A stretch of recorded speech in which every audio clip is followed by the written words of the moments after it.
what I wanted to focus on today, Mike's doing a great job of covering just general water treatment topics, but I think, and with a lot of experience in the arena, what I see people missing the mark on the most is their off-season water treatment. They turn their towers off in the wintertime, or they have low use and they don't really pay attention to them. So what I want to go over right now is just some general recommendations on what you should do during those off-season months. So the January through March and October through December is typically the what we consider the off-season.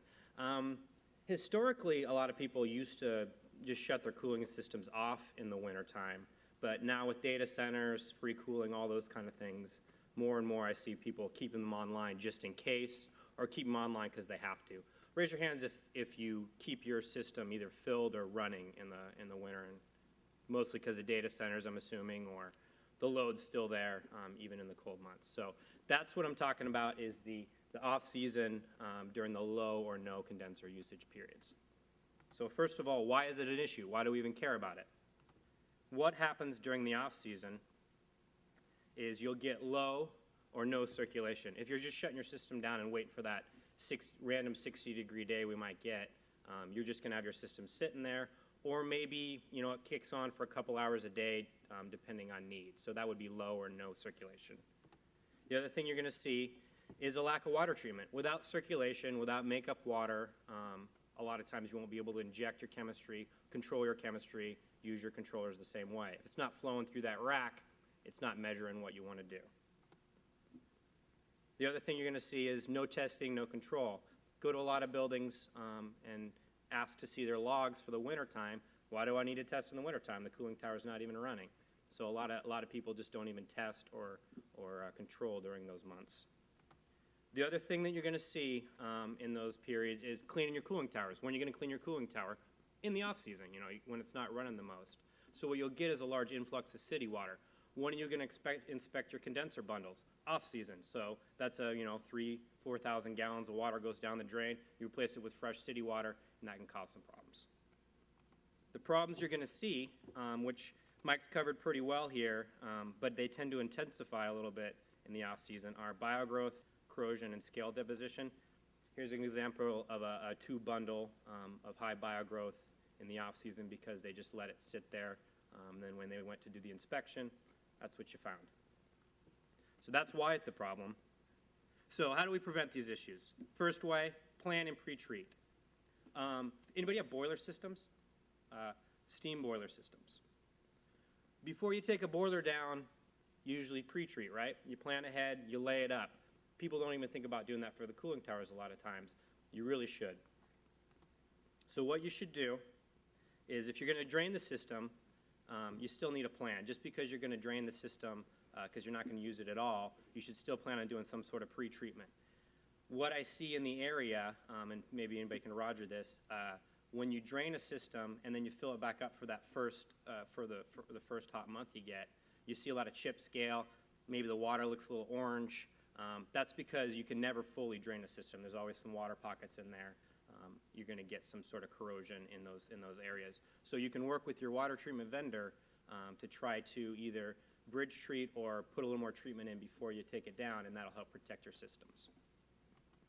What if you're not going to drain the system? What should you do pre-treatment or planning-wise? Work with your water treatment vendor. There's a lot of different ways to do this, so I didn't want to get too into it. But just talk to the person that works with you for water treatment to 3 things. Reduce your scale risk, increase, change, or supplement your corrosion inhibitors, and what can you do to minimize biogrowth during that off-season. So what that entails is, first, review your mineral concentrations. What happens is, and Mike kind of touched on it, is we're running higher and higher cycles, 10 to 15 cycles. You got a lot of minerals in there, and you got a lot of chemistry keeping them in solution. What happens is, when you take that system down and you don't get a lot of flow, those minerals float around, they sit stagnant. The chemistry can kind of wear off almost, and you'll get deposition. So you'll actually get some coatings forming if you don't do something ahead of time. So you might want to drop your cycles right before you take the tower down, or bump up your scale inhibitors before you take the tower down, just to give you a little more protection. The other thing you want to do, especially, this is the number one, is corrosion control. You're not going to get a lot of flow. We're going to talk a little bit more about that in a second, but if you're not going to get a lot of flow, what can you do corrosion-wise to prevent issues from occurring in that off-season. So work with your vendor. You might add more inhibitor. You might change the inhibitor you use, or you might try to increase circulation. The other thing you want to do is reduce your bacteria levels to a minimum. Mike talked about 10,000 CFUs for aerobic. I think it was like 50 for anaerobic. Go to the minimum range before you take that tower down. Get as low bacteria as you can comfortably and inexpensively before you take that tower down. Don't say, oh, I'm right up at the top of that recommended range. I'm still fine. It's better to try to get low right before you take the tower down. But, and I talked about economically, but can you also do some damage in your system? I've seen people kind of shock treat with a bunch of bleach or bromine, and then the bromine and bleach just sits in that system for the rest of the season, which can cause a lot of corrosion. So try to do it smartly. Second thing, and really if I was going to rank these 5 as to what's the most important, this should be number 1. It's just chronologically it's usually number 2. Number 1 is circulation. I can't stress enough that you should need to circulate your system. Lack of circulation results in corrosion. You get cells forming where the corrosion inhibitors that are in the water can't reapply. You also get biogrowth sitting in stagnant water, which then, like Mike talks about, has acid waste, which then cause pinhole leaks and things like that. So lack of circulation is the number 1 cause of corrosion. So all systems need to be circulated at least once a week for an hour. And when I say all, I mean every chiller, every tower that's flooded, every chiller, every piece of pipe, every filtration system. I see that a lot. People have a sand filter that they don't run in the off season, and then when they turn the sand filter back on, it's full of goop because it's just full of bacteria. So make sure you circulate every piece of equipment you have that's flooded for at least an hour a week. And that'll solve 90% of your problems in the off season by doing that. I call it a duty cycle. Make sure you have a duty cycle. Third thing, test and adjust. During the circulation period, you want to continue to test your water treatment because it's the scale corrosion, fouling, and microbial growth are still going to occur. So during that period, and typically you'll set it on your energy management system ahead of time, or maybe you'll just know that I'm going to bump the pumps for an hour every Wednesday at 3 p.m. or something like that. Also plan on doing your water treatment during that period. Grab samples, check your levels, check the bacterial levels, check your biocides, see what you need to be doing. Test more than one location during this period. Typically what you're going to see for water treatment testing is you got your rack on the wall. It's got a little spigot there. You take the sample from there. During normal operation, that's fine. Water mixes enough. Your towers are mixing. You're putting a cell on. One's chiller's running lead lag, that kind of thing. In the off season, you'll find you don't get that kind of equipment running. So you might find pockets of bad water treatment in your system. So it might be good to go around to the chiller and take a sample off the bottom of that or one of the recirc pumps and see if you're getting the same results as you are on that rack, because you can start getting more striation in your chemistry that way. Run corrosion coupons during the off season. I don't know if Mike or the other water treatment vendors here would reiterate this, but most of the corrosion I see is actually in the off season because of the lack of circulation. Continue to keep your corrosion coupons in a flooded section to give you an idea of what sort of corrosion you're seeing during that off season and whether or not you're going to have a problem. So keep them in there.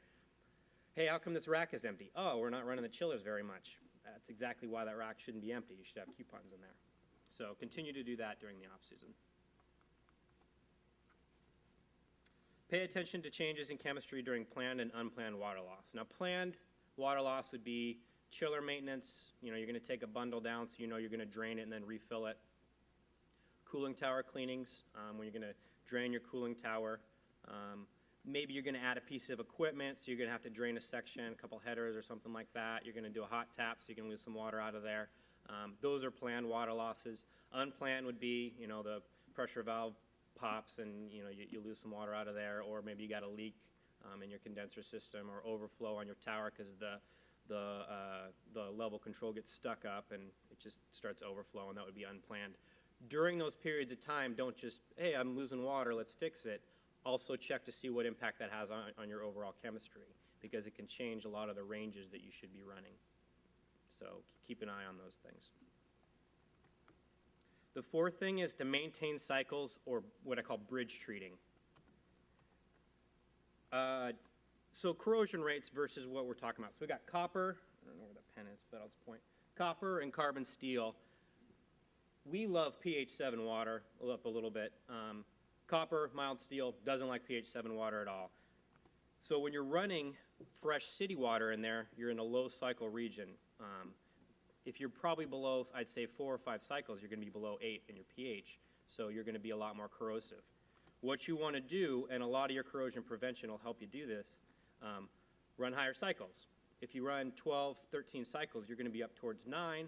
You're going to be able to really reduce that corrosion rate. That's why fresh city water causes so many problems, is because it bumps that pH down and you get rapid corrosion because of it. So maintain the highest cycles possible without forming scale, and that'll help you minimize that corrosion. If the cycles drop, do something immediately.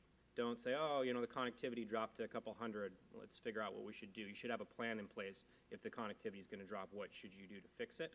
I think I have this on here too. New systems. Kind of a side note, any sort of new construction project you got, or anytime you're going to add a new chiller, add a new tower, add some new piping to your condenser systems, I see this a lot, especially in new construction, is they do the commissioning, they'll fill it up with water, then they'll just let it sit there. Maybe they'll circulate it every once in a while just to test out the control systems, but that's it. That's when you're going to get the most corrosion, is that fresh city water just sitting in those pipes. So if you ever have an instance during the off season or during a new construction project where you're bringing on a new piece of equipment, make sure you get on top of that real quick. And what you can do is what I call bridge treatment. So basically, bridge treatment is an addition of chemistry during low or no load or commissioning times during new construction periods to prevent the water treatment issues from occurring. So you want to do it in the off season, after your tower cleaning, new construction or system additions. Basically what it is first of all, clean and passivate all the systems. I can't stress that enough. Make sure the systems are clean before you put them online with the rest of your systems so you don't kind of pollute them. What you can do is fake high cycles. As your concentration ratios of your cycles go up, so does your alkalinity, so does your mineral content, and so does your pH. You can add things very easily. In fact, you can go down to Aquaquip and get them.